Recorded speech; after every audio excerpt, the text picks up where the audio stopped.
I think it's pretty clear that we're entering a phase in which it's potentially the case that energy will be a source of pretty dangerous competition among major actors in the international system. And case study number one is the South China Seas, but we're also seeing tensions in Central Asia and Eastern Mediterranean. We're already amidst a fairly ugly scramble for resources in parts of Africa and Latin America as China and India and Europe and other actors compete to control sources of supply of energy and food resources.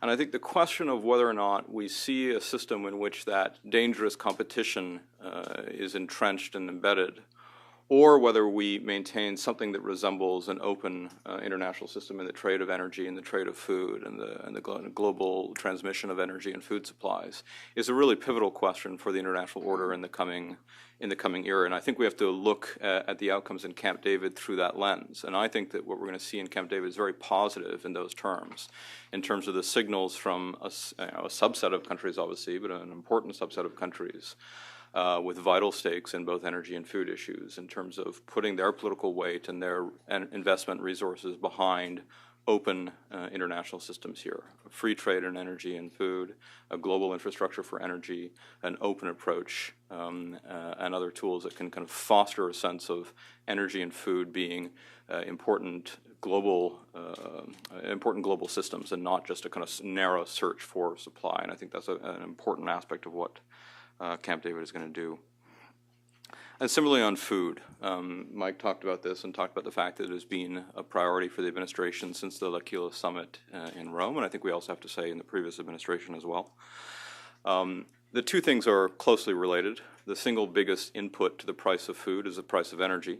So as the major economies in the world are consuming ever more energy, there's been a steady and inexorable rise in the price of food with pretty significant deleterious impacts on poverty, food instability, and even political instability in parts of the developing world. I think we saw even in the beginning days of the Arab Spring the way food prices played into setting the stage or sort of amplifying the conditions of instability. And the G8 role here has been, I think, extremely productive and important in tackling this issue. And again, I just want to illustrate that it's not through the lens of let's tie up global food stocks for ourselves. It's about protecting global systems for food security, driving better investment in agriculture, approaching this as a problem not just of, as I say, sort of narrow great power interest in our own food stocks or food supplies, but protecting global systems and agricultural systems which are really foundational for economic development in less developed countries and in many other parts of the world. So I look at what's coming out of Camp David in energy and in food as very constructive in those terms, and I think redolent of a tradition of an American-led international order in which tools like the G8 are not concerts of the major powers in a narrow sense, but devices for fostering effective international systems for managing these global questions. Now, that being said, I do think that when we touch on energy, food, development, we are then also illustrating or amplifying the question that Mike touched on about the relationship between the G8 and other bodies in the international system. And Mike did touch on this.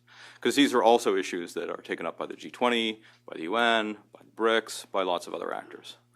And I think we're probably one notch shy of an effective mechanism by which these issues move across those bodies.